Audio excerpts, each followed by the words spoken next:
continue with the super duper resolution and diffraction. Yeah, and let me just remind you that, so I'm going to mention some of the things that we didn't get to last time, but I want to give you a brief recap of where we are, and then in a few minutes we're going to start a new topic which is connected, which is about learning linear dynamical systems. But I just want to remind you that the problem we started to think about was this problem that's really stems from optics, where the idea is that you have a perfectly spherical lens, and then you're observing a faraway point source, and you're collecting photons in this observation plane. And the crucial thing is that there's a very nice expression for what that diffraction pattern looks like. It's something called an airy disk. And we started to think about things like, when two airy disks are too close to each other, is there some kind of limit to resolution? Is it impossible to discern whether there's one or two airy disks?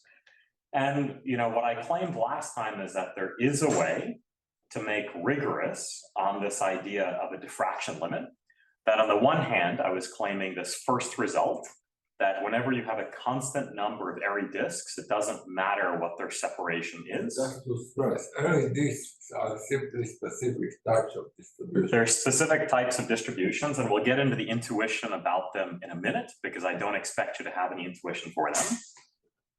But the first thing that I was claiming was that, this old debate about whether there is or is not a diffraction limit, when you really just have a constant number of airy disks, there is a polytime algorithm regardless of the separation. And what I was claiming on the other side, which we'll get into the details of, was that regardless of the separation, the running time depends on the the running time depends on the separation, but it's not exponential. Yeah, exactly. And then the other point that I was making was that it turns out that you can think about the diffraction limit as a type of phase transition, where the sample complexity of the problem goes from polynomial in K, the number of centers, to exponential. And I showed you last time I closed with this nice picture, where you can think about the diffraction limit visually.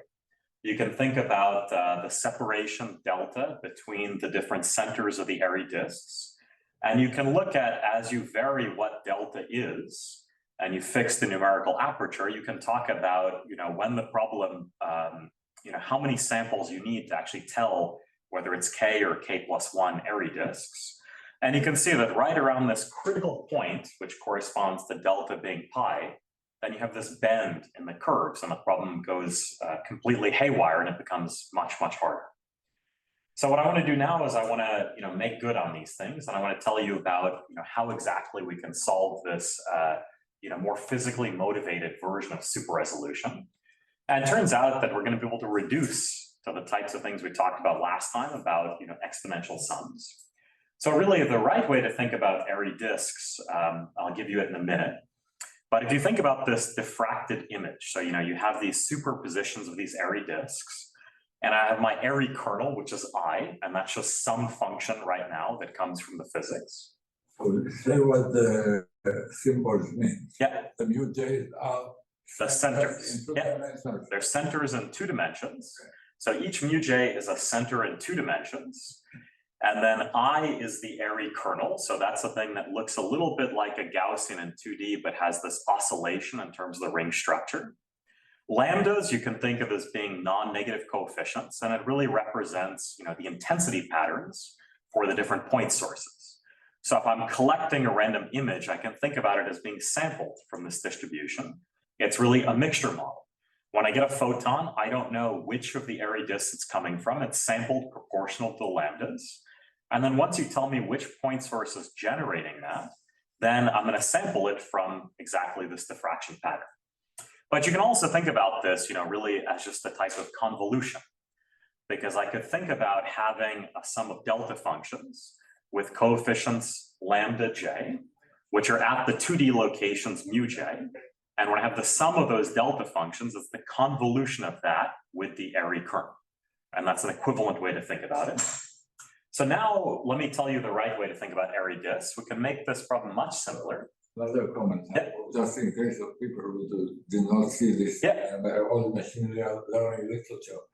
Learning a mixture of other types of distributions is classical programs, mixture of Gaussian, mixture of order distribution, and Poe actually has done a lot of work on this too. So that's another type. So I'll close with some philosophy about that. Because the end, but just to, yeah, it's a standard classic machine learning problem, but coming from motivators in this case from physics. Yeah. So let's make our lives simpler and try and think about this mathematical problem. I get this diffracted image. Now, one thing I can do is I can take the Fourier transform of the diffracted image. So maybe I take so many samples that I get a good estimate to rho of x. Now, when I take the Fourier transform, what happens is that I interchange convolution with pointwise multiplication. So the important thing really, for the airy disk is to think about it in terms of its Fourier transform. And the Fourier transform in airy disk is actually a very simple object. What you do is you take the indicator for a ball in 2D and you convolve it with itself. And that's exactly this expression I had of omega that I wrote down. It looks like a bit of a mess, but that's where it comes from. So it's something which, has some particular support, which depends on the radii of the ball I'm convolving with itself. And the important fact is just that this I hat of omega, it's non-zero on a disk of radius 1 over pi sigma. So pi is just pi, that's fine. But remember, sigma was this numerical aperture of the lens. So in particular, as the numerical aperture gets bigger, I have a bigger and bigger lens for observing stars. What's going on is that, this I hat is changing in this way where it's becoming more and more concentrated. All right, so now you can think about it that, what also happens is that when I take the Fourier transform of that, of those delta functions, of a single delta function, I'm going to get a complex trigonometric function. That's this e to the minus 2 pi I. But now we've got two-dimensional vectors. So I've got the inner product of mu j sitting in the exponent with omega. And omega is this two-dimensional version of the frequency. So this should now look kind of familiar to what we talked about last time, is that, ignoring this I hat, it looks like an exponential sum. And the thing that we talked about last time was how to estimate the parameters of an exponential sum. That's exactly what we were after. So now there's a very simple trick, which is to make the problem easier for us, which is maybe I could just hope to divide by I hat of omega. That would be great. That sounds kind of optimistic. It turns out that you really can do this. So what I claim, and this, is a thing that connects it to the problems from last time, is that what I can do is I can simulate access to an exponential sum, but I really can divide out this I hat of omega. What I claim is that as long as the omega is in the radius of the disk where I hat of omega is non-zero, otherwise I can't divide by it, that I will be able to pretend I'm getting noisy access to this exponential sum. So the way that this trick works is really a simple procedure, if you think about it intuitively. Remember, I'm getting samples from my diffraction pattern. Every photon I observe is being sampled from the diffracted image. So intuitively, if I'm given enough samples, I can do something like, approximate the original diffracted image. I can just take my empirical density and maybe I can smooth it in some appropriate way, and that will be a good estimate to the true thing. Everything that's happening here is, really happening in low dimensions, so this is all fine. So if I get enough samples, I'll be able to get a very good estimate to rho of x. What I can then do is I can just take my estimate to rho of x and I can take its Fourier transform and I can literally pointwise divide. And all I'm claiming without doing all of the math of the estimates is that as I take more and more samples, I'm going to get something that's going to converge to the Fourier transform. And then when I divide through, everything will be nice as long as I'm not dividing by 0. So when I talked about this general physics problem, the first time I saw it, I had no idea why it should be related to anything I talked about last time. But what I claim is that this is the connection point, is that it's really just changing the kernel. And when we divide through by the kernel, that's really a type of deconvolution operation. And nothing really changes that much. At the end of the day, we still have an exponential sum. Now it's in 2 dimensions instead of in 1 dimension. But now we can talk about whether it's possible to learn the parameters of this exponential sum. And so how prevalent is this trick? I mean, it seems very basic. I haven't seen it written down anywhere, but let me just call it folklore. Yeah, I mean, I think it's a very nice trick to know, for sure. I guess that approximating well enough and smoothing out is, yeah, you need, well, maybe in general people don't even bother to prove anything about it, but here it is, you know, it's all provable that you can. Yes, absolutely. Removing it Yeah. affects it much less than the noise. That's right. And that's all crucial that it's working in low dimensions for those types of tricks to work out.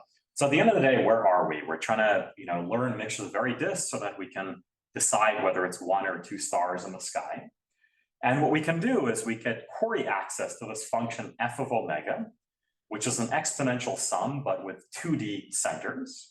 But we have this restriction that I'm only allowed to query omega, within some ball that depends on the numerical aperture.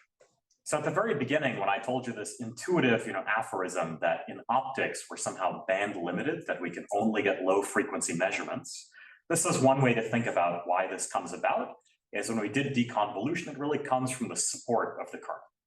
And you can really derive this from first principles from physics. So let me try and do something very naive, I've been talking about super resolution for a little bit and I'm lazy. So let's try and reduce to the problem we talked about last time, which was about learning 1D exponential sums. So if I have this exponential, I stop you. Yeah. That's okay. As much as I Yeah. want, obviously. We are after the unknown weights lambda j and the center of mu. mu j. That's what we want to learn. Exactly, because here I have this, on small and so now we're at this juncture where, for pretend, I get noisy access to this 2D exponential sum, and I want to learn its parameters, the mu j's and the lambda j's. And we can just think about intuitively, what's a lazy person's strategy? Well, I solved the problem in 1D yesterday, so let me try and solve it in 2D today by reducing it to 1D. One thing I could do is I could query it on some 1D line. And what I mean by that is, it's equivalent when I'm querying the Fourier transform, on a 1D line. Well, because when you take the Fourier transform, it interchanges intersection with projection. It's the same thing as taking your original diffracted image and projecting it all onto 1D. Now, if that sounds like it might encounter some issues, it might. So hold your worries about it. But let's at least explore what happens here. See, one issue is that I told you that the separation condition was really crucial here, right? And by projecting it on 1D, what I might do is I might destroy the separation between the different centers. So that's a worry that we might have. Well, not if it's a random line. Yeah, you're ahead of me. So we'll get to that in a second. But that will have issues where we won't necessarily get a sharp transition in terms of what delta is. So let's query it on a 1D line. And let's actually, last time we used this sort of algebraic structure to do the matrix pencil method. So in fact, let's query it on an arithmetic regression. So let's, choose values for omega that are A is a point in 2D, A plus B, A plus 2B, and so on. Okay, so what I claim is that if we query it at these arithmetic regressions and we have this exponential sum, we're going to get the same problem from last time. So what happens is that, you can think about some coefficients that depend on the lambdas. You can ignore the precise dependence for right now. What happens when I plug into this exponential sum a parameter omega that looks like A plus a constant times B? What's going on is that I end up with different powers of a 1D exponential sum. And the thing that's getting raised to different powers as I increase the constant in front of B is really e to the minus 2 pi I, the inner product between mu j and B, because that's the direction at which I'm advancing along this 1D line. So now we're back in the same situation we were last time. We have a complex valued van der Maan matrix, which really looks like, the things which are happening there are powers of these complex units. And last time we proved when this is well conditioned or not. So let's use those properties, right? So now, we catch up to where Avi was, which is that, if I started off in 2D and I had a min separation of delta between any of the centers, This is a separation in 2D in Euclidean distance. Then if I choose a random line, the nice thing is that the projected separation on 1D is not going to become too much smaller. So in fact, what I claim is that, if I'm allowed to have exponential and k dependence numbers, that's always true for the Vandermonde matrix. And my separation condition just goes down from delta to delta over k. And that's really where this first theorem that I told you comes from, is that when we take this exponential sum and we project it on a random line, we're going to get a Vandermonde matrix who's not horribly ill-conditioned, at least for constant k. And that's exactly why there's no diffraction limit when I think about a constant number of centers. K squared is just the number of pairs. Yeah, that's right. That's right. So this, it's not so important for me to, the intuition is, I think, pretty clear, but you don't have to worry about exactly what the parameters are. So what this tells us is that, yeah, if we have, 1 or 2 stars in the sky, we really can tell in x of 2, number of samples and precision, which is the case. So this gives us a statistically principled way to think about breaking whatever this diffraction limit is. But now, and then really what's going on is that you would solve a problem where you'd be learning the projected centers along a random line.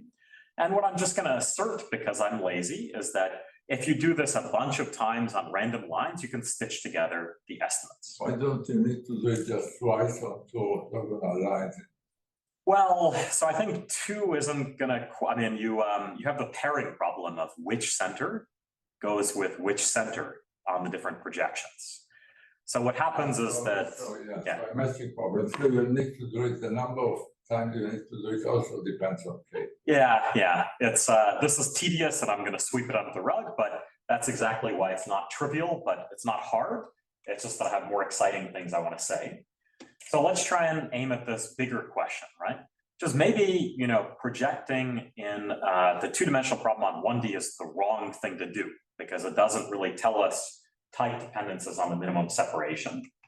So one of the things we could ask is whether we could actually get the same type of improved dependence we got last time, where I showed you there was a phase transition for the condition number of the Vandermonde matrix, where we went from exponential in k, smallest singular value, to polynomial. And first, there are cases where 1D projections don't work. So let's think about a very simple example. Imagine I have the centers in 2D that look like this. So each pair of centers is delta separated, and then I take that pair and then I turn it slightly. I take this pair and I turn it slightly.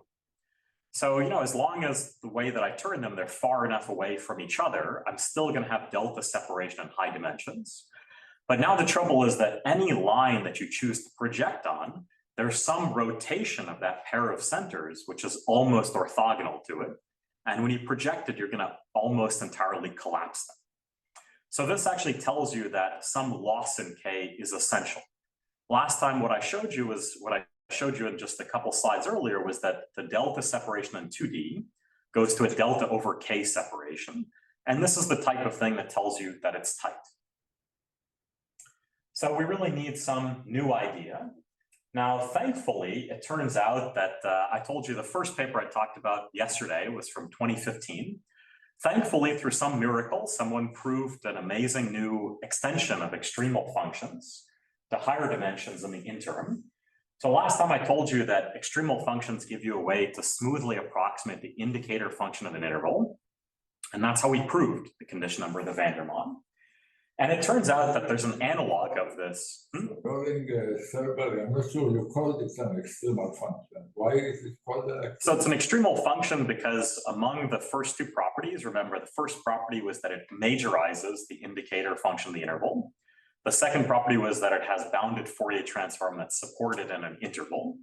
And then among all functions that satisfy those 2 properties, it was the extremizer of being the closest in L1 to the indicator function. So it turns out that there's an analog of this in higher dimensions. Let's think about just 2. So now instead of an interval, which is what I had in 1D, I have a 2D ball. So I take the indicator function of a ball, and what I want is I want that it minorizes the ball. So my function is always lower bounded by the indicator of the ball. I want that it's smooth in the sense that it has bounded Fourier transform. So I want the support of m hat to be bounded in some ball of radius little r. And then the crucial thing is that I want it to be a non-trivial approximation to the indicator of the ball. So I want the integral of the function. So m hat 0 is just the integral of the function. I want this to be strictly positive. That's all I needed to actually prove a strictly non-zero bound for the smallest singular value. It turns out that back in 2018, Goncalves proved such an extension to higher dimensions through words I can pronounce but I don't understand. If you understand these words, come talk to me, but they were proved through de Branche spaces of entire functions. I said it, let's move on. And now what you can do is it turns out that, just like we had the Vandermonde matrix and we talked about its condition number, there's a variant where you can look at a 2D version. You have all of these, mu-j's, which are indexing the rows, and along the columns, you index different frequencies. It turns out that if you sample using the extremal function, because the extremal function last time was like a type of preconditioner for the Vandermonde, it turns out that if you sample according to the 2D extremal functions, you can prove that this matrix is well conditioned. And I'm really just going to sketch that answer. But just to finish up this first part of super resolution that I had from last time, I told you that there were many different guesses about what beliefs about where the diffraction limit lies, where diffraction is and is not possible. I had this quote from Carol Sparrow, who said, that he checked his calculations with his friends and colleagues. So with all due apology to Carol Sparrow, we know that the diffraction limit, by courtesy of extremal functions, is somewhere in this range, but we don't know where. So I just want to, mention and take a step back and think about where this fits in before I want to tell you about how these ideas are going to be useful for linear dynamical systems. Well, in my line of work, I spend a lot of time thinking about mixture models. In fact, one of the things that I've spent far too much time on is the problem of learning a mixture of Gaussians. So this problem is like an ancient problem in statistics. It actually goes back to the founding of statistics with Carl Pearson back in the 1890s. And for him, he was interested in a particular species of Naples crab, and he measured some physical characteristics of these crabs. So he measured, in his case, the circumference of the head of the crab to the forehead size. And he plotted, this is what he did on vacation. He plotted the frequency of occurrence of different values, and he got this, the step function in blue right here. And he was very surprised. He was interested in, evolution. And he believed that, a lot of these physical parameters should be distributed like a Gaussian. So, the curve he got wasn't Gaussian because it wasn't even symmetric around its maximum value. So what he posited as a belief was that maybe it wasn't one species of Naples crab, but two. And so he set about the problem of trying to fit the parameters of a mixture of two Gaussians to the data he had. So these types of problems are very common in machine learning. Like a lot of times we can think about, community detection or other sources of heterogeneity in our data, and we try and fit it with a mixture model. But the truth is that we can actually think about it as an inverse problem for a differential equation. See, the crucial thing is that the Gaussian is what's called the Green's function of the heat equation. So if I take a 1D rod and I put some sort of, heat mass at some location and have it zero heat everywhere else, I can ask how the heat profile evolves. And at a later time, it smooths into a Gaussian. And so, a lot of these things you can think about as really imagine that I started off with a very nice heat profile that looked like a set of delta functions, one for each center. And then I let the heat profile evolve. I could ask whether I could reverse the heat equation and get back to the delta functions I started with. That's exactly the kind of thing that we're doing here, but now we're deconvolving by this airy disk. So many of these things which we study in theoretical machine learning about learning mixture models, there's a way that you can think about them as inverse problems for certain kinds of differential equations. And once you think about them that way, it's very natural to ask, what about other differential equations? Maybe the same types of tools that give us theoretical guarantees in learning theory can be useful for giving, provable guarantees in the context of science. All right, so I'm going to switch gears and it'll be totally self-contained. I'm going to talk about linear dynamical systems, but I'm going to emphasize a little bit where exactly it's connected to these seemingly different problems about super resolution. So let me tell you about linear dynamical systems. These are, before we switch over, yeah. Just for the area disk problem, you didn't use any properties other than that convolution is supported. No, I didn't. Yeah, I did not. Yeah, nothing. So that's why I said when I flashed the array disk formula, I said don't pay too much attention to it because I'll give you a different way to think about it. I don't need the fact that it involves Bessel functions or what have you. I just need where it's 0 and non-zero. And that's the thing that makes us band limited in our measurements, is that all of our observations are pushed through a kernel that has bounded Fourier transform. But in any such context, you can divide and reduce That's right. the exponent. That's right. To the random. Yeah. So this is really the types of things I told you in the beginning where it sounded a bit specialized because it was Donahoe's abstraction of super resolution. But when I was reading these Nobel Prize laudations, it wasn't obvious to me that that actually was the core of what's actually happening for other kernels. So this is a very general statement. There's nothing that specific to it. Okay, so now I'm going to tell you about something which I knew nothing about up until probably 2 years ago. But it's a beautiful new kind of learning problem that I hadn't really thought about. Let me tell you about something called learning linear dynamical systems. First, let me tell you what a linear dynamical system is.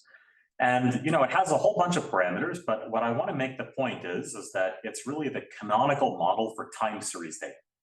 So we're no longer going to be learning from static data that doesn't change in distribution, but our distribution is going to be evolving, but according to very simple linear rules. So first I have a hidden state, which is some vector, and it's evolving according to some linear transition. So in the absence of any noise or control, you can think about it as just a matrix vector product to update what the hidden state of my system is. So xt plus 1 evolves to be roughly a times xt. And there's also some notion of control. So I'm allowed to exert some kind of control in the form of a vector where I steer something like a drone. I inject that vector, and then that's going to have some effect on what actually happens and how the hidden state evolves. Now, the catch is for linear dynamical systems is that... No, you don't know. So I'm getting to that, 1 second. So the key is that I don't actually get the hidden state. What I get is some indirect observations in the form of... Even before one, I was asking about the control. Is something... Control, yeah. So the two things you will know are the control and the observations. So the way to think about a linear dynamical system is that you're observing inputs and outputs. So you observe a long sequence of inputs, a long sequence of outputs, and you'd like to learn something about how the system is evolving. And that's a bit tricky because, when I plug in some input, it might not immediately change my outputs. It might change it at some later time. So when is it possible to learn what these underlying dynamics are? So all of these matrices have special names. The matrix A is called the transition matrix because it describes how the system evolves. B is called the control matrix because it describes how the inputs that you see or control are actually affecting the underlying system. You have the sensing matrix that describes how your observations are related to the evolution of the true system.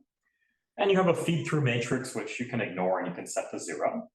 And the last thing is that all of this is a stochastic problem. So there's always some jittering in the system, like there's some kind of process noise that affects how the state evolves. There's some kind of observation noise so that you're not getting a perfect linear measurement. But what I want to do now is, once we understand that formula, I want to explain to you why this formula is so widely useful. So it turns out that it has tons of amazing applications, my favorite of which was that it was used in the moon landing. The literal moon landing. So what ends up happening is in a lot of tracking types of problems, I get a giant amount of noise when I'm measuring an object through radar. Now, if I just instantaneously plotted my measurement, that would be garbage. I really wouldn't have any idea where the object is. But what you hope is that when you know how the thing is moving, that adds a giant constraint on what's happening to the trajectory. So maybe after some time, your estimates settle down and they converge to the right trajectory because you know things like the fact that they're abiding by the laws of motion. So what would the linear dynamical system look like in this case? Well, you can think about the state as describing the position, velocity, and acceleration of your particle that you're tracking through radar. And then your matrix A would describe Newton's laws. It would describe, how acceleration begets velocity and how velocity begets position. And it would all be captured in some constant size, matrix right here, A. And this is a big part of, how they got smooth trajectories for estimating objects like the space shuttle or other objects in radar science. So all kinds of applications in tracking. Let me tell you another example, which, is on all of our minds these days. So we can also think about epidemiology. So one of the simplest models for how a disease spreads is the SEIR model. So you can think about this as really the states of a system. Every person in your population is in one of these four categories, is either susceptible to being to getting COVID. They might have been exposed, and then later on they become infected. And finally, they transition to being recovered. So you can think about, you don't necessarily observe how your population stratifies into these buckets, but then your matrix A really describes the transition rules for some state machine in terms of how people transition between these different states. It turns out that actually, even these very simple SEIR models can be adapted to be a lot more realistic. So the data that I'm showing right here is from a study which was tracking infection curves, I think in the Netherlands. But the idea is that they break the SEIR into different age stratifications. So people behave differently depending on their age group. And then here what they're doing is they're fitting an age-adjusted model of these different SEIR curves to try and replicate the data that they're seeing. You can also think about other examples like, Just comment on how you go from the underlying dynamics, which are actually nonlinear, to your A, which you're saying is linear. Right. So here I'm specifically talking about linear, and that's a big assumption. Once we have nonlinearity, things go completely out the window, but I'll talk more about it in a few minutes. Now here in this case, really for the SEIR models, you can either think about it as a differential equation, but it's a linear differential equation, or you can think about it as just discrete time steps, and then it really will be a state machine transition. You might have some stochasticity about how long it takes you to actually recover once you're infected, but you at least can represent it this way with the matrix vector products. So I'll talk a bit more about nonlinearity in a few minutes, but that's a very good question. Let me tell you another cool application of linear dynamical systems, one that I learned about recently. So you can also talk about some really cool applications in medicine. So in medicine, one of the gold standards is what's called the randomized control trial. You want to figure out whether a drug is effective. You take a cohort of patients and you randomly divide them into two groups.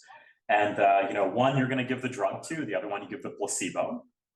And you do statistics on how well they fare, and this is your randomized control trial. Now, the trouble is that that's not necessarily very good in some cases where you want to do highly personalized medicine, or in other cases where you really want to discern some kind of patient-specific effect, like with pain medication, where it doesn't really generalize from a random person to you. It turns out that there is a meaningful way, this is kind of surprising, to talk about statistical confidence, even when you have a trial of size 1, which is kind of surprising. But the idea is that you use the dynamics. So you take one patient, you're on different types of pain medications or placebos, and you're measuring the effect that the patient has in terms of their level of pain. And what you do is you do random switching. And you'd like to learn something about the underlying linear dynamical system to understand how effective the drug is versus the placebo is really about learning from a very simple kind of linear dynamical system. Switching what? Placebo and That's right. So in fact, what you do is you really have a jar and you pull out from the jar whether your pain medication for that week is going to be the placebo or it's going to be the actual drug. And this is called an N of 1 trial, which is gaining a lot of popularity these days, but actually goes as far back as the first randomized control trials in medicine. There are all kinds of other applications. There's speech processing, econometrics with things like, growths of different kinds of economies. I find those a little bit less compelling than these ones, so we'll stick to them. But, now we have our abstraction. This is the model. We have a linear dynamical system, which is basically we have, inputs and outputs, and we'd like to try and learn, what A, B, C, and D are that describe the dynamics. Now, one of the reasons that linear dynamical systems are so popular is because there's a lot of stuff you can do with them.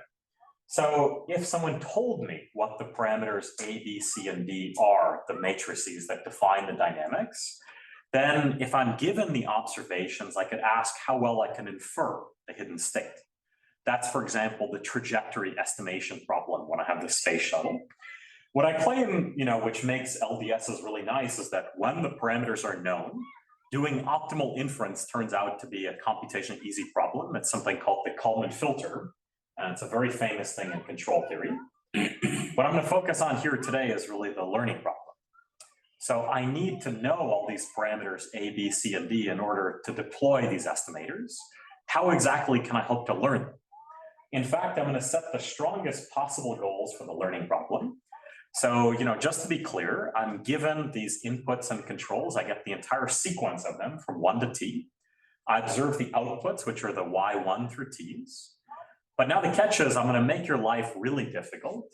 I want to learn the underlying linear dynamical system just from one single long trajectory. You can think about it like in the applications to medicine. I don't have another you to run these N of 1 trials. I really just have you and hopefully, a long trajectory to try and figure out which of these medicines are effective. How about a much simpler problem where B is 0, and C is A, and D is 0. So you are just observing the linear operator under the noise. That's well. How well is this understood? Very well, very well. Very good question. Let's do this. So imagine that I observe this and there's no inputs, right? Yeah. Now what I claim is that you can look at what's called the maximum likelihood estimator, where the goal is to find the A that has the largest chance of doing this. So in fact, what I want to do is I want to minimize over all choices of A hat, the 2 norm of xt plus 1. This will be sum over t. T plus 1 times A hat xt squared. So if I have additive Gaussian noise, the 2 norm squared of this difference describes the likelihood that the noise would actually be what it is. And then I'm just summing over all these things, and it's a convex optimization problem. So very good. So this would be what's called the fully observed case, where the important thing is that what makes this easy is that I'm given the state. Now, when I have the partially observed case, which is the model that I'm talking about here, the issue is that, maybe my y's are much lower dimensional than my x's. So in principle, I can't even learn the hidden state from a single observation, but I have to aggregate it over many steps. So this would be when C is some projection. Yeah, exactly. So that's exactly the right way to think about it. Is, so my main problem is really what's called a partially observed setting. I'm given the U's and the Y's, and I want to learn, estimates, A hat, B hat, C hat, and D hat. You can ignore D hat if you want. There are too many parameters already. But in fact, I'm going to set the strongest possible learning goal, which is I want those new parameters to define an equivalent linear dynamical system so that, it's exactly the same. And what I claim is that, first of all, what do I mean by 2 linear dynamical systems as being equivalent? As I mean they have the same input-output behavior. So even if you adaptively choose, as a function of your previous observations, y1 through yt, your previous inputs, u1 through ut, and you have some arbitrary function that describes what your next input, ut plus 1 is, that choice of that adaptive function is going to determine how the system evolves stochastically. And what I want is I want that the 2, linear dynamical systems, the true one, A, B, C, and D, and my estimates, the A hat, B hat, C hat, and D hat, they should actually have the property that they generate exactly the same distribution for any choice of this adaptive function.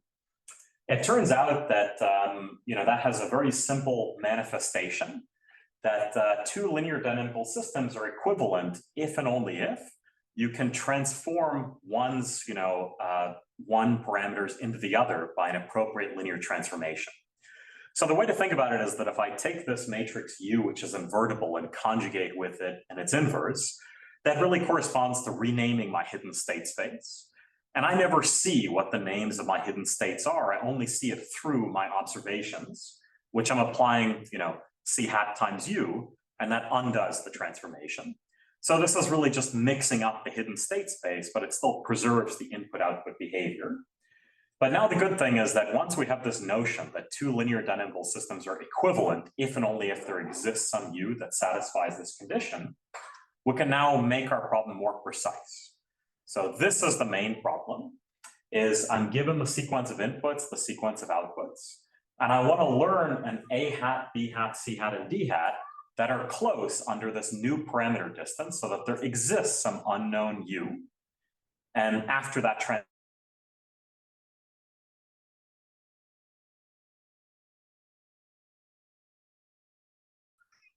so let's do it. Just a second. Yeah. You're getting the inputs. Yeah. In some senses, you're getting the new U every time. Yeah. It is an output of the previous stage of the process. The little U's? The little U, yeah. Uh-huh. UT plus one was evolving UT under the dynamical system, right? So UTs, the little UTs don't evolve. Those are, you can think about them as random. Inputs. Yeah. You can think about it as not even things I have to control, but they're just, passively chosen from some distribution.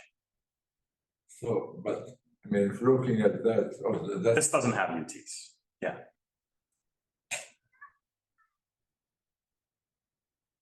Yeah. So this notion of equivalence, so Yeah. this kind of means that they should be equivalent under any choice of the function f, right? Yeah. But like usually you would know what f is. Yeah. And I'm just doing it under the strong condition because I can. But you can ignore that if you want, then really the goal is just to learn it in this notion. Did you have a follow-up question? I just wonder, given who generates the UIs and how? So in fact, I'm a believer that the standard notation, they're usually called control, but that's kind of a misnomer, is that I'm not going to need them to be generated. I'm just going to treat them as passive, hypercontractive things, or just Gaussian if you want. Right, that's an assumption. Yeah. So I'm not even going to need them. This thing will not work. That's right. We So tended to think of controls as being random. I mean, controls are well thought of ways of guiding a system. right. Yeah. Towards, I mean, you are Yeah, so saying, so you are Right, but the truth is that the problem becomes a little bit ill-posed if you don't have any constraints on how someone chooses to use, because they could just choose a giant U that moves you into a totally different state. And then, intuitively that, that might not be feasible, like if you're operating a drone or something like that. okay. For the result, what is your assumption on the Just that they're Gaussian. They're Gaussian. Yeah. All right. So there's actually probably hundreds of works, maybe thousands of works on learning linear dynamical systems. I'm not going to be able to summarize all of it, but I want to tell you about one really nasty assumption that's sort of prevalent in the literature. Yeah. Oh, actually, no, I think you're going to get to it on this slide. So. Okay. Yeah. So there's one really nasty assumption. I'm going to tell you what this assumption is, and then I want to convince you that this is a bad assumption that we should not talk about.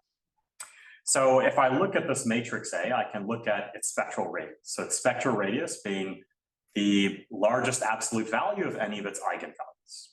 So one thing you could do is you could assume what's called strict stability, that the spectral radius is strictly less than 1. Now it sounds kind of similar to just marginal stability, where I just assume it's less than or equal to 1. I claim there's a world of difference between these two.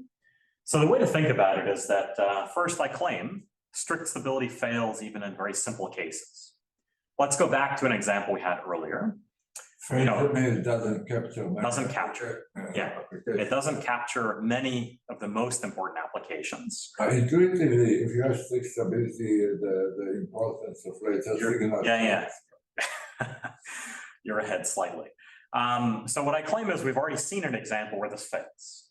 So think about the case where I'm tracking a particle with, through the laws of physics, right? So I mentioned that this matrix describes, the laws of Newton's laws, but how exactly does acceleration beget velocity, which begets position? It's really because it's an upper triangular matrix with ones along the diagonal. So that happens in a lot of cases, which is where you discretize an ODE. You end up with a matrix which is upper triangular and definitely is not strictly stable. Now, in fact, this was the second point, which Avi was getting to before I cut him off, which is that what really goes wrong is that you have no long-range correlations. What if I give you x0, and then I ask you how it affects x a million? The point is, when the spectral radius is strictly less than 1, all of the previous information is fading in importance. It's decaying exponentially. So you don't have any of these long-range correlations, which are important in even the simplest types of linear dynamical systems, like where I'm taking Gaussian random steps for a walk. The other thing, which is very related to that, is I'm trying to learn from a single trajectory. Now, when you don't have long-range correlations, what really happens is that you just wait long enough and you'll get some independent draw, because it's really like a mixing time of a Markov chain where if you wait long enough, it really will be a fresh independent sample. Marginal stability is a much tamer condition. As if I had an eigenvalues, absolute values larger than 1, then the system would just explode off to infinity. So it becomes not super well posed. The works that in general, almost everything assumes strict stability. The way to think about it is that the bounds on these papers, they depend on things like 1 over 1 minus rho of A. So these are things that explode badly as you approach marginal stability. And so the conceptual question I'm going to ask today, and shockingly, it'll be related to super resolution, is do long-range correlations actually obstruct learning? This is a very different setting than usual learning theory, because I'm really, it is the dependencies over time, which is the thing I'm fighting against. So I'm going to tell you about 2 assumptions that, you're going to need some assumptions in order to learn linear dynamical systems. These assumptions are classic. They go back to the founding of control theory. They're very simple. And I'll also tell you that they're necessary too. So there's something you can describe, and I'll write it down because I'll need it later too, which is called the observability matrix. And it's a block matrix that's going to have the same van der Waals-like structure. Right? So it looks like the types of van der Waals matrices we've been talking about so far. And what I claim is that if this matrix does not have full column rank, that you're doomed. Now, this is, the way to think about this is, what would it mean for this matrix to not have full column rank? It means that I can multiply it by a non-zero vector, and I can get something 0. So that vector that I multiplied by, imagine that I moved my state in that direction. If I move my state in that direction, I don't actually see any immediate change in my next observation, because C describes your observations. I don't see any change in my subsequent observation, because this describes how the state transforms after one step and then the observation you get. And I don't see it out to the next S-1 observations. So intuitively, if you don't have full column rank for some value of S, there's actually a part of the state which you can move in that doesn't affect your observations, so the problem is impossible. Does that make sense? Yeah. And there's, So what is the precise assumption? Is it like for all S, it is full column rank? So we will have to make that precise in a second. The thing that I'll do it when I get to the full theorem statement. But the thing I'm going to assume is that for some S, this is well conditioned, and that will be needed. So you need basically a quantified version of this proposition. There's another, equivalent thing, related thing that we need, which is you can define something called the controllability matrix. This is going to look similar, but it'll involve the B's. So I'll put together, B, A, B, B, A, B, A squared, and so on. Yeah, let me reverse all the. Sorry, what? Here it's A, B, A to the. Oh, I'm sorry. Yeah, I got that wrong. It should be A, B, yes. Good thing. Thanks for the catch. Okay. And what I claim is that if this matrix, the controllability matrix, doesn't have full row rank, we're dead. So what would it mean for it to not have full row rank, right? It means that I left multiply by some vector and that's non-zero and I get all zeros. And that left multiplication, it really corresponds to something, again, that's happening in the hidden state. But it's a direction that I cannot move the state in because I can't move it initially. B describes how my controls relate to the change in my state. So I can't move the state in that direction instantaneously. I can't move it in the next step in that direction. I can't move it in the step after. So it's a direction in the state space which I can't actually, anything I observe doesn't tell me I'm going in that direction. There's no relationship because it's just stochastic. So in fact, the fact that these assumptions are necessary, at least in this qualitative way, that you need full column and row rank, it goes back to Kalman in the 1960s. And what I'm going to tell you about today is the fact that you can learn under just those conditions. So to Yang's question, what you need is you need a quantified version of observability and controllability. You need that this is not just full column rank, but that you have a bound on its condition number. And similarly for controllability. But under just those two conditions, I claim, and I'll show you almost the full proof, that there's a polytime algorithm for learning linear dynamical systems.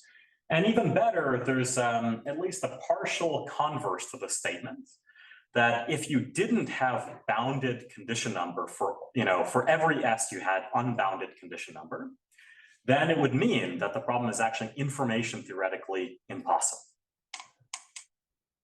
So this is what I'll prove for you. Let me also mention that there is one paper that studied the case of marginal stability, which is by Simchowitz et al. They gave algorithms that work under marginal stability. However, there's a pretty big caveat, which is that they have an unspecified dependence on the system parameters. So it really could be exponential, even in cases where the problem is tractable. Also, I should mention that some of these problems, they go back to control theory in the 60s and 70s. Usually it's called system identification, even though it's really a learning problem, and learning theorists don't usually think about it. But these days there was a huge groundswell of interest in it for deep learning reasons. So basically, when you take a deep net and you have a giant number of layers, it's called a recurrent neural network. And you'd hope that you could analyze things like gradient descent for how well you're learning the parameters in a recurrent neural net. And that's very difficult to analyze it with nonlinearity. So what people do instead is they analyze gradient descent on linear dynamical systems as a metaphor, hopefully, for what's going on for RNNs. But the interesting thing was that even the basic questions of when is learning an LDS well posed and possible, information theoretically, computationally, none of that was actually understood. But and if we're going to use LDSs as a basis for reasoning about these complex things like RNNs, then maybe we should understand their fundamental limits. So, yeah. Avi can ask something first again. No, I just wondered how much easier is the problem if B is 0? If B is 0. Yeah. It's a special case, it's not obvious still. I mean, you don't have. Yeah, it's not obvious. Yeah. And it's much easier to solve than the general one. No, I mean, not to my knowledge. But the things I'll give are going to work for general B anyways, but you could ignore it for simplicity if you want. Yeah. Could you explain controllability again? This controllability matrix. Yeah. Yeah. The intuition for why the full row rank is needed. So if it didn't have full row rank, that means there's a vector X that I can left multiply it by that gets all zeros.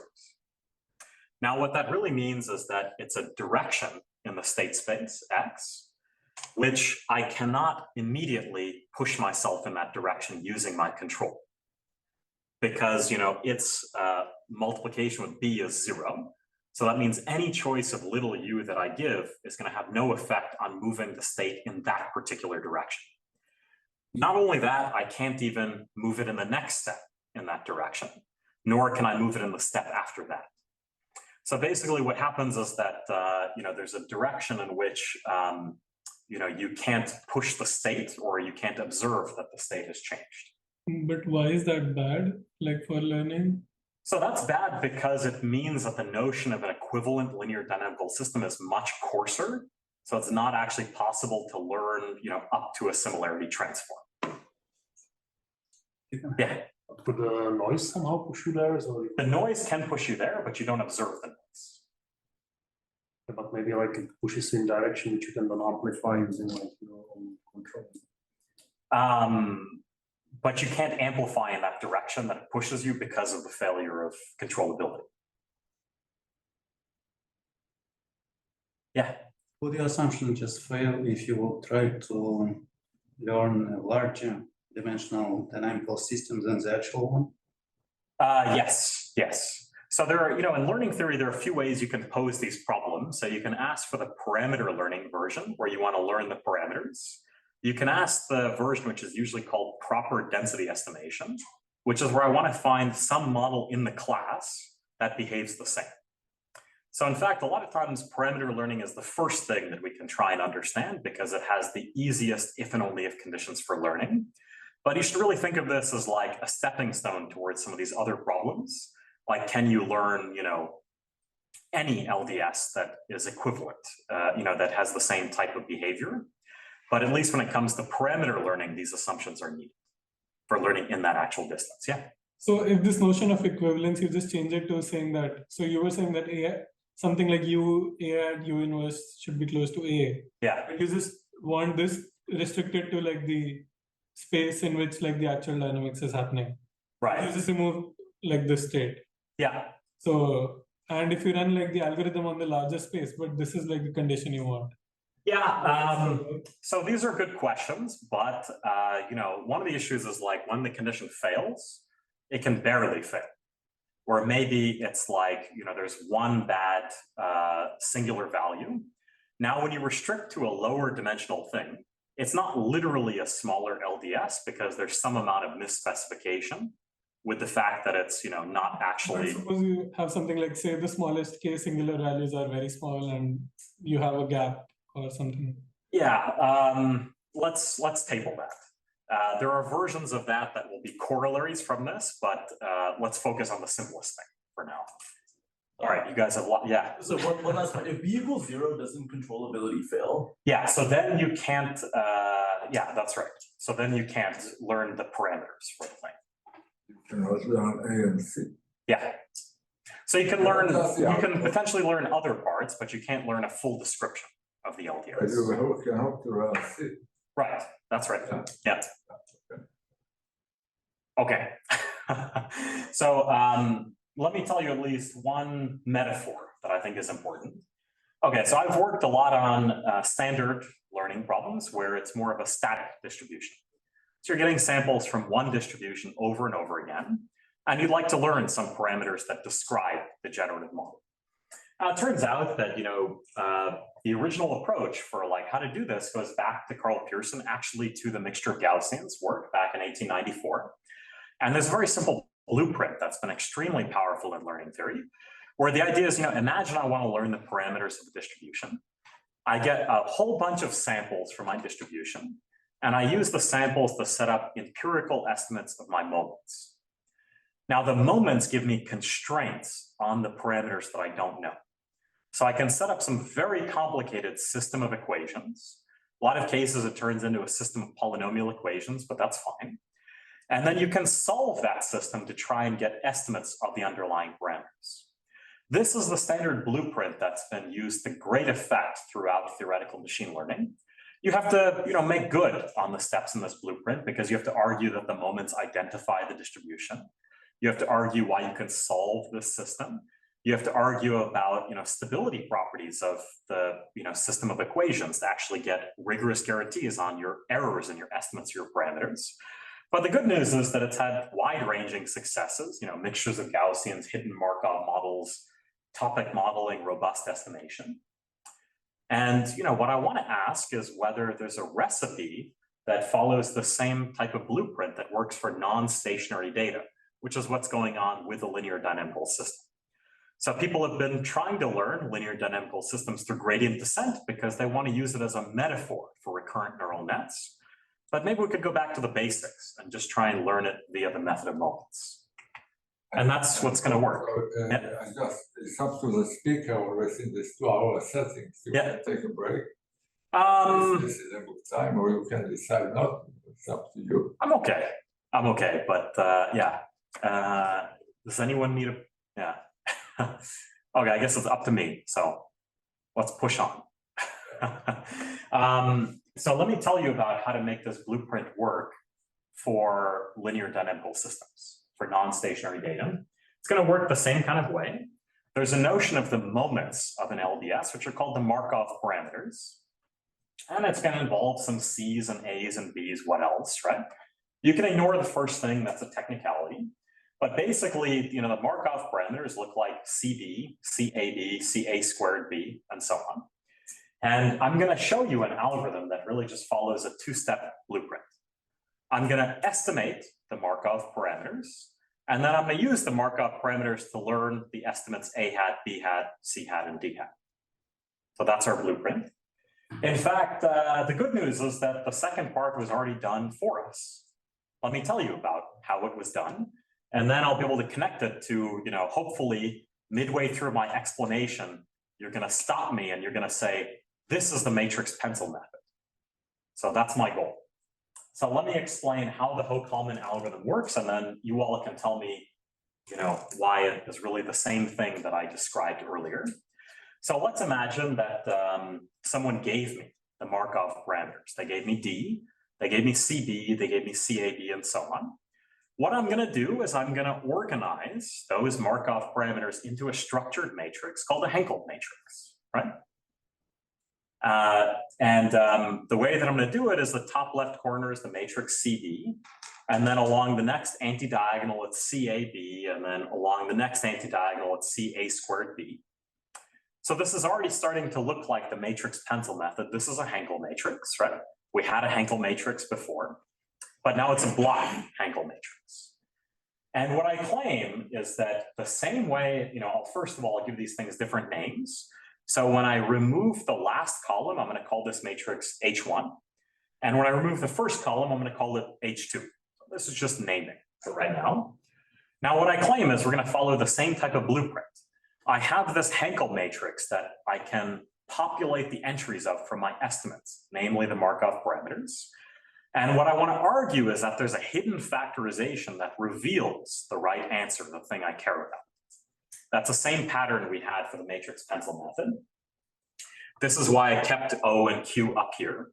What I claim is that this Hankel matrix can be expressed in terms of the observability and controllability matrices. It's just OS plus 1, because I have to go out to the S to the power of A, so that I have S plus 1 blocks, times Q S plus 1. And that's literally, you know, the expression for the Hankel matrix. So now we know the left-hand side, and we wish we had the right-hand side. And what we're going to do is we're going to try and find a, you know, hidden factorization that's equivalent to the one that we wish we had. So you also later find the entries of H. Yeah. Now you assume they are given. I assume, yeah, and I will do that later. I should mention that this algorithm goes back to Ho and Kalman in the 1960s.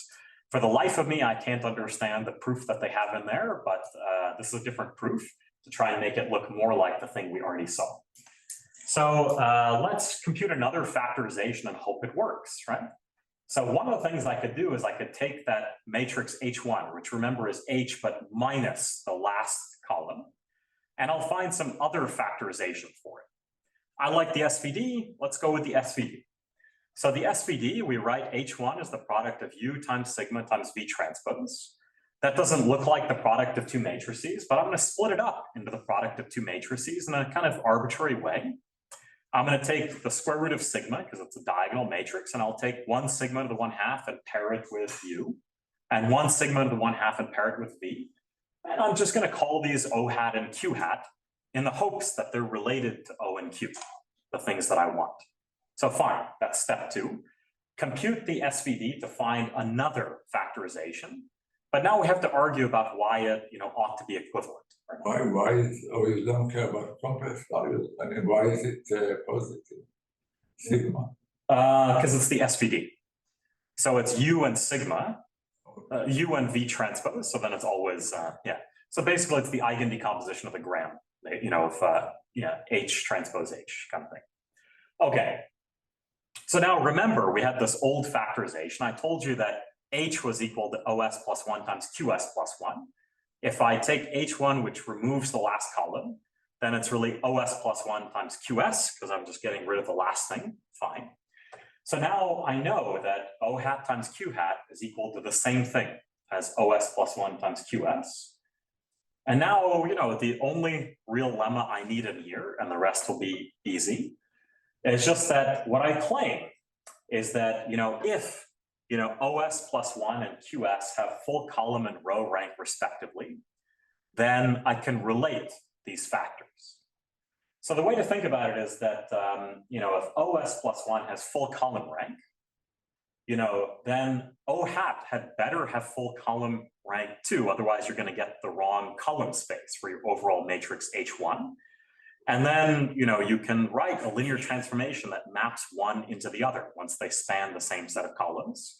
So that means that there is some unknown transformation T that's invertible, so that OS plus 1 equals O hat times T. Same thing is true the other way around for Q, that there's some invertible transformation S that maps one to the other. But the fact that they both give me equivalent factorizations of the same matrix means when you plug it into this expression, there's no choice, but S has to be T inverse, and they really have to be the same, the matrix and the inverse for the transformation. So this is really just an elementary statement in linear algebra, but this is all that's happening in this proof. And now we're done, right? So we need to estimate A. We know something about the relationship between O hat and O, but there's an obvious thing we can do. I defined H2, so I probably should use it. H2 is also, O times a Q, but the difference is that because I removed the first column instead of the last column, I have a higher power of A sitting in between everywhere. So I can write it as OS plus 1 times A times Q, because it's like ignoring this first column in Q for the block, so I always have at least one power of A. And now what I can do is I know from step 2 that OS plus 1 is O hat times T. I know that QS is T inverse times Q hat. That's just reading off from step 2. And now what can I do? I don't want to recover exactly A because that's impossible, but I want to recover A up to the same similarity transform. Is I just left and right multiply by the pseudo inverses to get rid of these things. The fact that they have full column and row rank means that they have the pseudo inverses. But now, that implies that A hat, the new estimate that I get, is related to A under the same unknown similarity transform, the one that arose from my step 2. So this is the proof of Ho-Kalman. At least, a variant of it that looks a lot like matrix pencil. Do people agree that it looks like matrix pencil? You remember for matrix pencil, I formed the same type of thing where I created them from a hidden factorization that just differed in the powers of the alphas. And then I solved a generalized eigenvalue problem, but it's really the same thing that's happening here. So even though no one explicitly says it, Ho-Kalman is a non-commutative version of matrix pencil, even though it predates matrix pencil, just for fun. And now we get to matrix pencil goes back to canonical, okay. yeah. Yeah. Okay, so then I'm not going to tell you the other, the remainder of the second part, which is, what I really analyzed for you was that Ho-Kalman works if you're given exact estimates of the Markov parameters. Of course, in reality, in step 1, I'm not going to get the exact Markov parameters. I'll get them up to some error. And then what I have to do is I have to analyze the stability of the Ho-Kalman algorithm.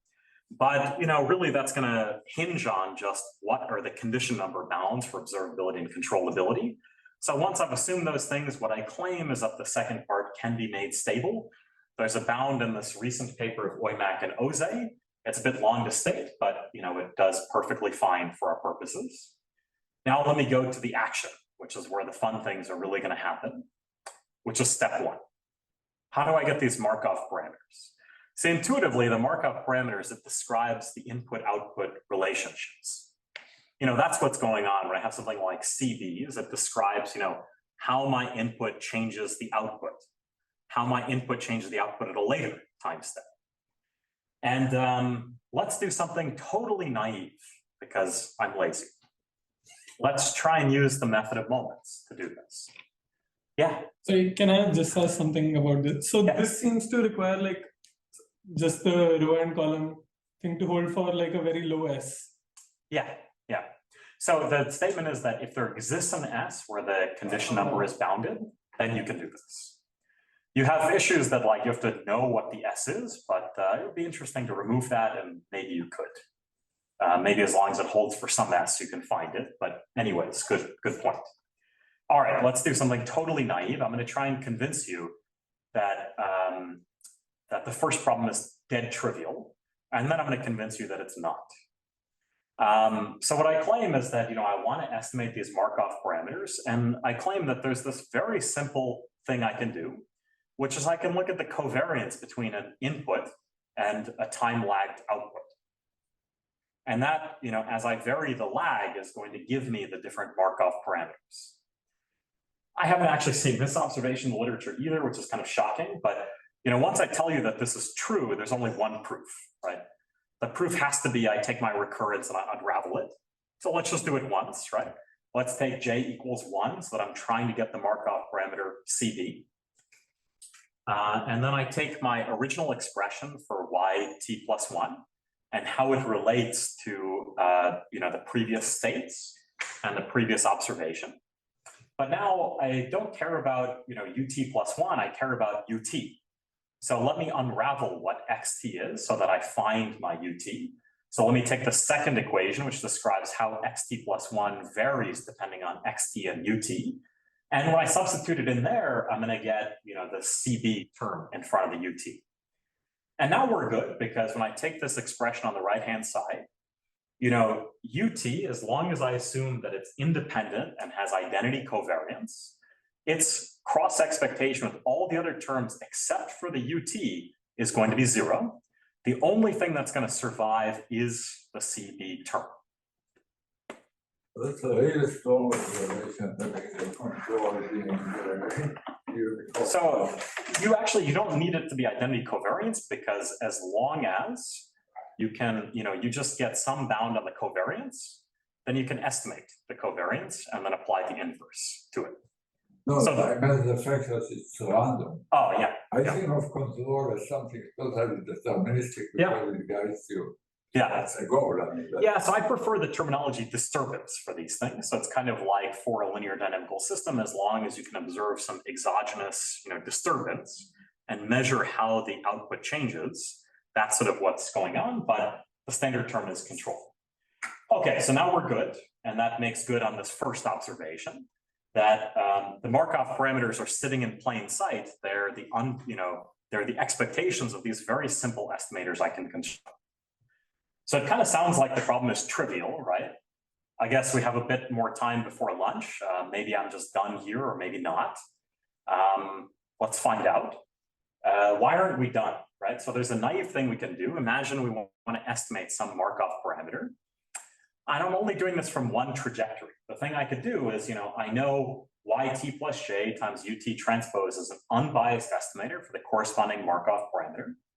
So I could just add them up over different time steps and average them. It's still an unbiased estimator of my Markov parameter. Anyone have any objections, or should we lunch early?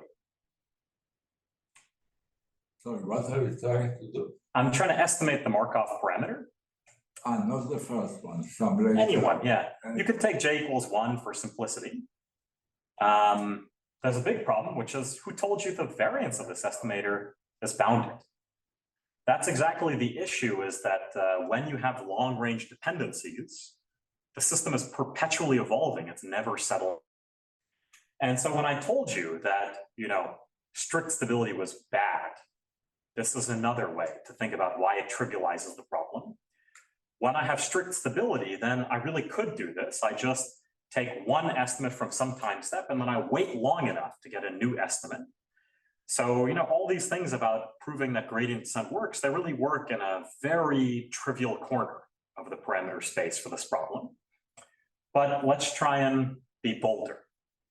So I have one idea left, and I'm going to walk through it very slowly.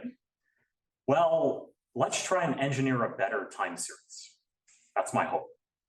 I still want to use the method of moments, but maybe I can take my sequence of observations, the y1 through yt, and I can transform them to y hat t's. So I could think about, choosing some coefficients cj, so that my new observation y hat t depends on yt, but it also depends on some window of the previous observations. I'd like to engineer a better time series, which can, work. And the key idea is that, all I have to do is argue that these C's exist and I can find them. But I can use the parameters of the unknown linear dynamical system to show that there are good choices of these C's. So once I know the LDS, I can actually stabilize my estimate. So good would be bounded variance. Yeah, let's get to it now. So first thing I want is that it's still good. If I bound the variance, but I change the expectation, it's no longer good for estimating the Markov parameters. So I want the property that the covariance between y hat and the u's is unchanged. It's the same thing as if I removed the hats. I still, in step one, have to learn the Markov parameters, but I still want to do that. But then, as Avi said, the key is that I want the variance to be bounded independently of t. So the question is, are there good CJs that do the trick? And it's really just going to be three ideas to get us there. Let's think about, how this idea works in small bites. So guess a good choice that'll get us started, which is I'm going to take CJs to be the coefficients of the characteristic polynomial of A. So we take the eigenvalues of A. I don't know A, but I'm just arguing that there is a good choice of the C's. And then I multiply out to create its characteristic polynomial. And I take the coefficients. The key thing is just that, every matrix satisfies its own characteristic polynomial. That's the Cayley-Hamilton theorem, which just tells us that those coefficients that arise in the characteristic polynomial, they give me a way to write a high power of A, namely A to the n, as a linear combination of the lower order powers of A. So let's see why we can use the characteristic polynomial to try and reduce the variance. Intuitively, what's going to happen is we're going to use this characteristic polynomial to cancel out all but the transient terms. So you should think about t as being gigantic, but n, the dimensions of your LDS, as being bounded, so that as long as I can get the variance to a polynomial, I'm golden. And honestly, this proof is, I can't even fit it on the board. It's super boring, but it's just a set of equations. So let me try and convince you that if I had, a couple more slides on that side for longer equations, that I could finish the proof. But let's make our lives really simple. I'm going to set the noise to 0. I'm going to set the feed-through matrix to 0. And then I just have a smaller number of things, which is the A, B, C's. And what I want to do is I want to think about this y hat that is a linear combination, is an engineered new time series. It's equal to yt plus 1 minus some coefficients times the earlier y's.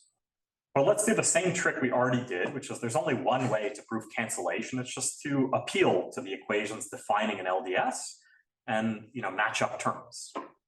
So what I'm going to try and do is I'm going to collect together all the UTs as I vary t into different blocks. So, first thing I can do is the YTs only depend on the XTs, so I can write them out in terms of C times the XTs. Nothing much has happened. Then I can arrange them, foreshadowing how I'm going to collect terms. And I can take each individual term, like this one right here. I have C times XT plus 1. Well, I should use the expression of how XT plus 1 depends on XT and UT. So what I'm going to get is I'm going to get some CAs and some CBs that are in front of the X and U respectively. But I'm going to keep the U at the top because I'm going to be collecting all the UTs together, depending on the value of T. What do I do next? I take my next expression and I take these XTs and I unravel them to XT minus 1s and UT minus 1s. And now I'll get on the first one CA squared and CAB. The next one I'll get CA and CB. And that's exactly what I get when I do the bookkeeping. And I keep doing this, and I can do this for all of this giant matrix. But now you can see what's going on is that I claim that eventually you get cancellation. think about some distant row that's very close to the bottom in this matrix. You know, what's going on is I can pull out the C from one side, right? Factor it out. And then I have a linear combination of powers of A. And the way that I created this linear combination was exactly so that A to the n gets canceled by the lower order terms. So then everything is going to zero out. It might not happen in the beginning because I don't have enough powers of A to cancel out, because I only have 1 power or 2 powers of A. But eventually, once I go down to n, it will be. And so when you write out this mess of an expression, even in the special case, you get something where you collect the UTs. I'm going to have UTs that happen distantly in the past. So I is equal to n plus 1 to t. All those things, when I collect them, I'm going to appeal to the Cayley-Hamilton theorem, and they're 0. And the other terms that are left over, the good news is that there's a bound on them that's independent of t, because it only depends on n and the coefficients and properties of the matrix. So basically, this makes good on the point that if I knew what the underlying LDS was, I could design intelligently some engineered time series that stabilizes my method of moments estimator. Now, that solves problem 2. Unfortunately, it messes up problem 1. So I've got a new thing, which when I take the CJ as the coefficient of the characteristic polynomial, it makes the variance bounded independently of t. But when I think about that expression that I had before, that I wrote on the previous slide, even in the special case, just look at the coefficient in front of ut minus I. It's got, the first term on it is a Markov parameter. That's good, because I'm going to be measuring its covariance with ut minus I. But I have this other mass over here that messes up my estimator. So I'm not done. But there's a really trivial thing I can do to fix it, which is I can use even more lag. So instead of subtracting off from yt, I start off by subtracting off a multiple of yt minus 1 and then yt minus 2 and so on.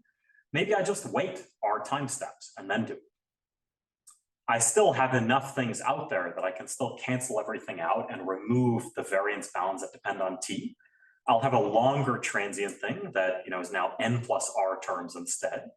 But that's perfectly fine, because the crucial thing is that when I'm measuring the covariance of y hat t against ut minus 1 or ut minus k, well, none of those terms for the noise actually appear in the second term because they haven't even happened yet.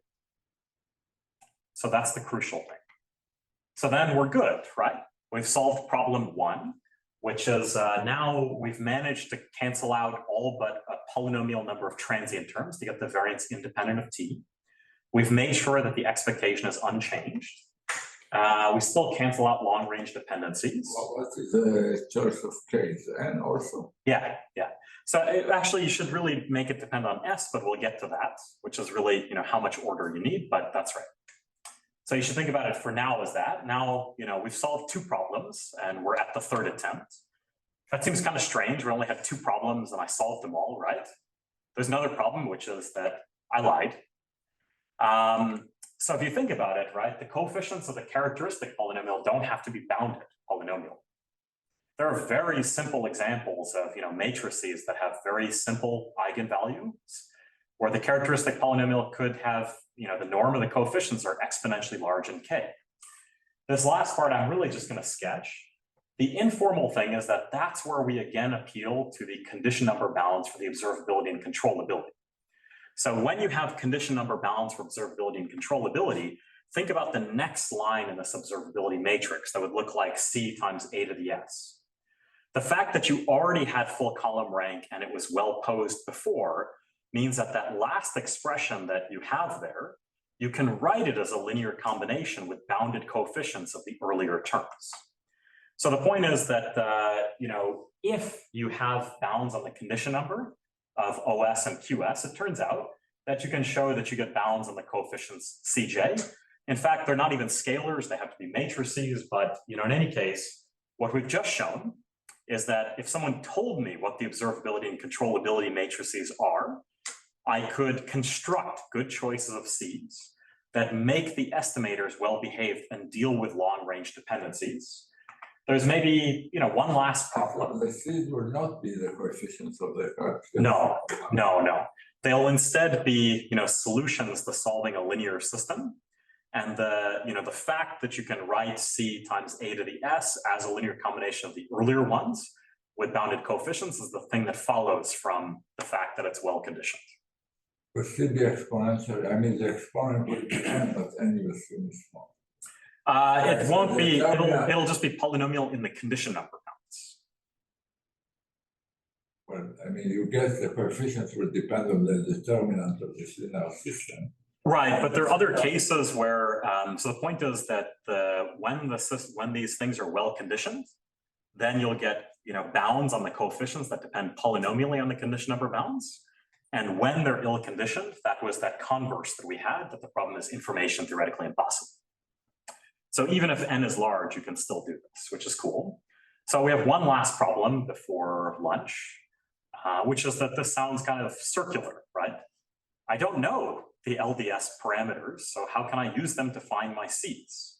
To define the estimator that helps me learn the parameters. It sounds very circular.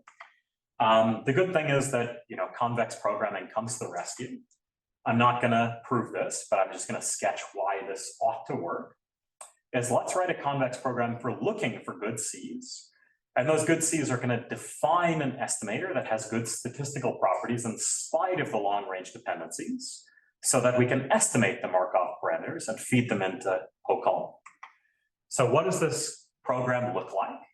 Well, I want my coefficients to be bounded by some parameter that depends on things like the condition number. So I'm going to look for these C's. But the other thing is, what does it mean to have the variance be bounded? Is I want that for my new engineered time series, it's small. It's not going off to infinity. It doesn't have variance that's increasing as a function of t. So maybe I want these properties that the new y hats I construct based on those C's have the property that they're bounded by some epsilon 2. And we won't worry about how to set epsilon 1 and epsilon 2, but this is the rough idea. There's one other problem, which is that what's going on here is that I'm finding C's that on my one trajectory make it stay bounded. That doesn't mean that those C's define an estimator that has bounded variance, because variance is really what happens if I take those C's as fixed from the beginning and then ran the LDS and got fresh samples. So how do I know that my observed empirical approximation of the variance is actually a proxy for the actual variance of the induced estimator? Well, what you can do is you can define a function that's called the potential variance. And basically that long expression I wrote down, which describes how things cancel out, whatever's left over is your potential variance. And you can show that if that potential variance is large, then with high probability, a constraint will be violated. And then you can do a type of net argument. So what this is saying is that the only way that you pass the second check that you're remaining bounded is if you've actually found a choice of the C's that defines an estimator whose variance really is bounded. And then you can plug it in and the whole machinery works. So I'll do a brief epilogue, but one of the main points that I wanted to get across here was that in standard learning theory, we have the method of moments. That's our North Star for how we get efficient algorithms, provable guarantees in a variety of settings. Is really you ask things like how many moments do you need? How can you solve the system of polynomial equations? What stability bounds do you get? Of which things like the matrix pencil method are really just one example of how to instantiate that framework. But now when we talk about these richer problems that we don't usually think about as learning theory, like linear dynamical systems, they really are a type of learning theory, but they're a learning theory where there's different challenge, where the data is non-stationary. One of the things you could wonder is whether this blueprint about how to transform estimators in the static setting, whether it can go further to the cases of dynamic settings too. So maybe one of the next things you could ask is, we have all kinds of method of moments approaches for dealing with mixture models. What about mixtures of linear dynamical systems, where I get a short trajectory, but I don't know which linear dynamical system it came from? That type of thing, there was a recent algorithm due to Chen and Tor where they did a clustering-based algorithm.